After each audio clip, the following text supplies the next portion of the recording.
Hello mga karakit, areho, at ito naman ho ay medyo kaunting kasiyahan ho, at kahapon nga po kayo nag-upload nga nung naging lakad namin ni tatay nung mga nakaraan nga ho. Ngayon naman po isasama ko kayo sa simpleng handaan nga, bago nga po umalis si tatay, tayo po ay magkakaunti ang kasiyahan. Salo-salo lang po ring munti, kayo po ay sumabay sa amin at tayo po ay mag-anohan din, babayla, magkakantahan, ay kung ano-ano pa ho ang gaganapan, ay di nyo pong masasaksiyan din sa video. Ay ari nga hong lakad namin, pagkatapos nga ho namin magluto ng kaunti nga hong pansin. Kami ho pumunta na rin sa ibabaw, itang yung nga ho ang panahon. Kuwari ko ito nga ho ay simula na ho ng bagyo ng mga araw na ire. Ay hindi ho matitinag kahit nga ho walang parada nga na rin. Basta't kami nga po ay may kanya-kanyang bitbitin man din. Ay dito nga ho ginanap kila Lula. At sabi nga ho namin ay medyo masama ang panahon. Ay bagay naman ho lulusong pa sila sa aming bahay. Ay kami na lang po ang dadayo at dadalhin na lang rin kung ano po ang nakayanang pagkain. So ay sino ga ho ang unang-unang magagalak na makita nga ho na sama-sama ang kanyang anak, mga apo. Ay dito nga ho sa okasyong aring kahit nga po ay simple. Ay ligayang-ligayang nga ho si Lula at mga daming makakaistorya. At pagkagana rin ho sa amin at meron naman na hong pagkain na kahain at unti-unti nga hong nakukumpleto.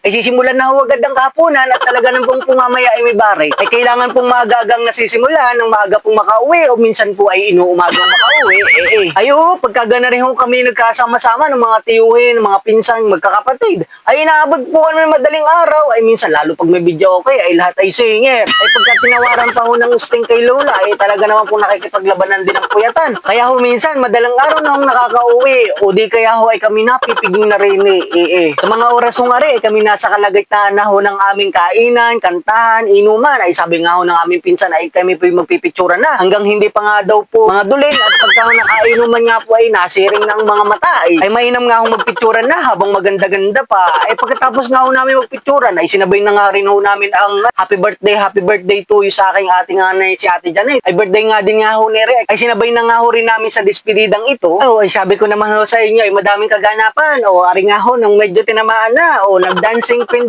si Mrs. at saka si Tito Obit. Ay talaga naman pong pagkagana rin ho medyo marami-rami kami at medyo nakakalasa na. Ay hindi mawawala nga ang sayawan pag aring si Mrs. ay ganang-gana.